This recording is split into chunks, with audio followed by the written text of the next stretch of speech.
Hello दोस्तों, अगर आपने अभी तक हमारे रेक टूर चैनल को सब्सक्राइब नहीं किया है तो जल्दी से चैनल को सब्सक्राइब कर लीजिए।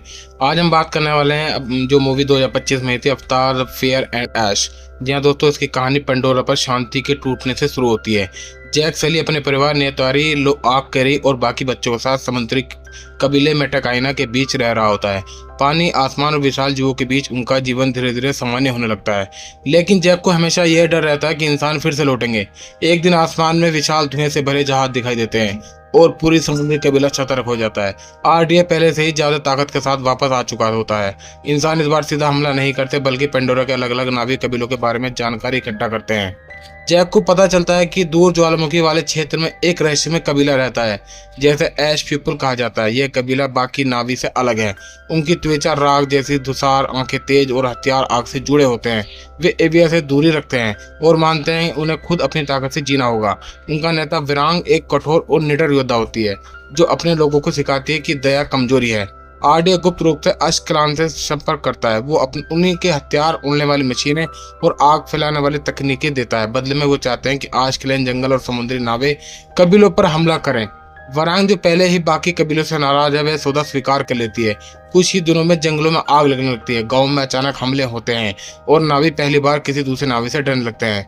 जैक और नेतारी एक ऐसे हमले में फंस जाते हैं। अश्कलान के योद्धा आग के तीर चलाते हैं, इकरान पर सवार होकर नीचे हमला करते हैं। लड़ाई बहुत हिंसक होती है। ओकाक एक योद्धा से भिड़ने हुए घायल हो जाता है और नेतारी गुस्से में कई आच योद्धाओं को मार गिराती है। नेतारी मानती है कि ये दुश्मन है और इन्हें खत्म करना ही होगा। लेकिन जैक समझता है कि इस बार लड़ाई से पीछे इंसानों का हाथ है। इस बीच लो आग की मुलाकात ऐश क्लान के एक युवा लड़के से होती है। दोनों के बीच धीरे धीरे बातचीत शुरू हो जाती है। लो आग को पता लगता है कि ऐश क्लान का इलाका पहले इंसानों के हमलों से नष्ट हुआ था। ज्वालामुखी की फटने और जंगल जलने के बाद उन्हें लगा कि एविया ने उन्हें छोड़ दिया। आरडीए ने उनके इस गुस्से का फायदा उठाया।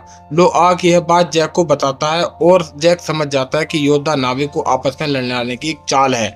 स्थिति तब और बिगड़ती है जब आरडीए एक बड़ा ऑपरेशन शुरू करता है, जो ज्वालामुखी क्षेत्र में बेस बनाते हैं और दोनों पक्षों को लड़ने देते हैं। अश्कलान और समुद्री कबीले के बीच विशाल युद्ध छिड़ जाता है। आसमान में उड़ते इकरान, जमीन पर आग और समुद्र से आते योद्धा, पूरा पेंडोरा युद्ध में बदल जाता है। नेतारी और विरांग आमने सामने आ जाती हैं। दोनों के बीच तीखी लड़ाई होती है, लेकिन उसी समय आरडीए के जहाज दोनों पर हमला कर देते हैं। विरांग को समझ आता है कि इंसान उन्हें इस्तेमाल कर रहे थे। जैक उससे लड़ाई रोकने को कहता है और असली दुश्मनी पर हमला करने का प्रस्ताव देता है। कुछ ही पल की चुप्पी के बाद विरांग अपने योद्धाओं को आदेश देती है, अब हमला इंसानों पर होगा।